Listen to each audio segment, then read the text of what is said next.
the first thing to do is to have self-compassion. That this is not something you chose. You're not choosing to be depressed. Your life may be going well on the outside. Things may look like they're all fitting in well to other people who see you, but you may be suffering on the inside. So number one is just to give yourself self-compassion, that these feelings aren't your fault. I am Dr. Berrett, child, adolescent, and adult psychiatrist and co-founder of Quality Time Doctors. Today I wanted to speak to you a little bit about depression. So what is depression? What is major depression? And how can you tell it apart from just those feelings of sadness or frustration that we feel from a day-to-day basis? Well, a good way to understand what major depression is, or major depressive disorder, is to look at the symptoms that often go along with a major depressive disorder. So of course there's going to be things that throw us off, that make us sad or frustrated. But depression happens when these symptoms, feelings, and co-occurring symptoms exist for weeks in a row. So when you're going through a depressive episode, you'll feel very depressed or irritable.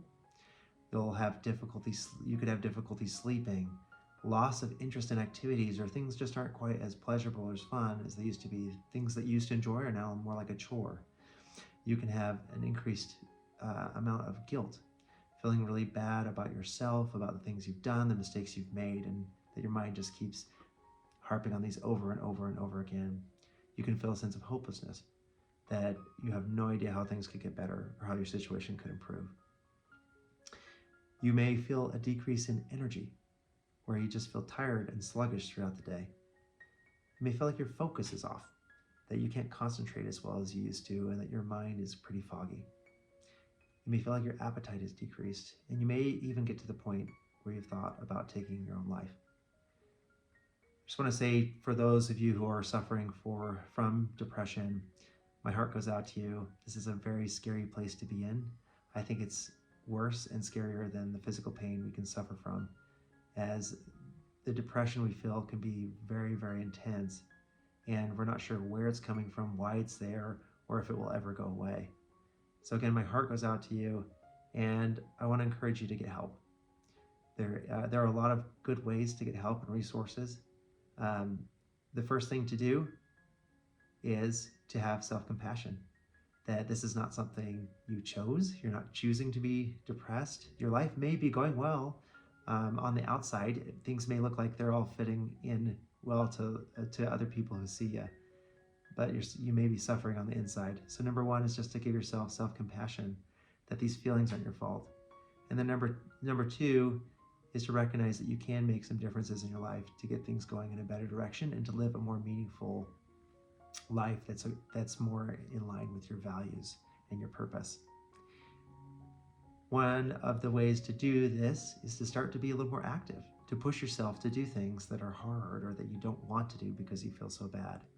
Depression is like a downward spiral. You start to do less things because you're depressed, and then it makes you feel more depressed, and you may start to do less things because now you're even more depressed, and that's going to, again, have less things that boost your mood. So we call it a downward spiral of depression. And when you're down there, it's really hard to get motivated to do things, but it's really critical that you start the upward spiral. Even though you don't feel like it, you start to do some things, you start to be active, especially things that you enjoy or things that improve your talents.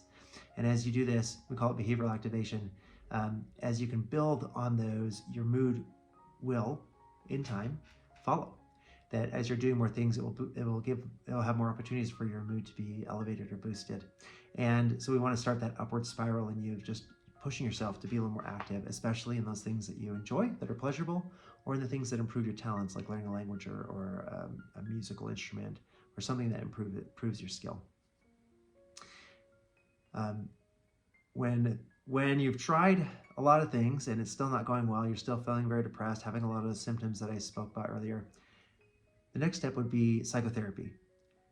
Therapy is a great opportunity for you to meet with a behavioral health professional who's been trained, who can walk you through some steps in which you can improve your depression and, again, improve your ability to live a meaningful life. And I love therapy. I think it's a great tool we have to help battle depression. The third option I want to talk to you today about is medication management. So we do have medications that can help with depression.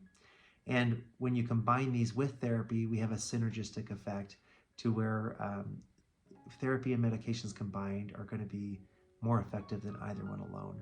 So that's what I encourage all my patients to do, is to see a psychiatrist, see if medications would be helpful, and also to see a therapist.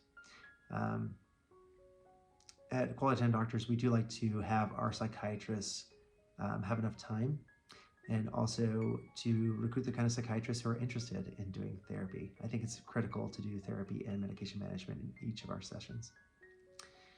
So those are some things you can do now about depression. We'd love to see you and have you book an appointment with myself or one of the doctors in our network, and we'd be happy to just do an evaluation, talk to you about options, and see if this would be helpful or a good fit for you. Thank you so much. Please visit us at Quality Time Doctors, fill out a patient form, and we'll have a patient navigator reach out to you and talk about some next steps, whether that's with us or someone else. Thank you for your time, and wish you the best of luck. And again, finding purpose and meaning in your life. Thank you.